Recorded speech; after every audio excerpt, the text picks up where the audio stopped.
मोठी बातमी पाकड्यांच्या नापाक कुरापती पुन्हा एकदा समोर येत आहेत। अशातच एक नवीन माहिती समोर आलेली आहे। पाकिस्तानचे उद्योग मंत्री रणम तन्वीर हुसेन यांनी आणि लष्कर-ए-तोयबाचा कमांडर मुझम्मिल इक्बाल हाशमी यांच्या भेटीचा एक फोटो समोर आलाय।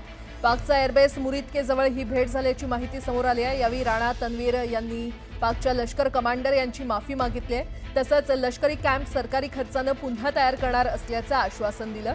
दरम्यान मुझम्मिल हाशमी ग्लोबल टेररिस्ट आहे। पाकचे लष्कर दहशतवाद्यांना मदत करत असल्याचं पुन्हा एकदा या फोटोमधून स्पष्ट होतंय।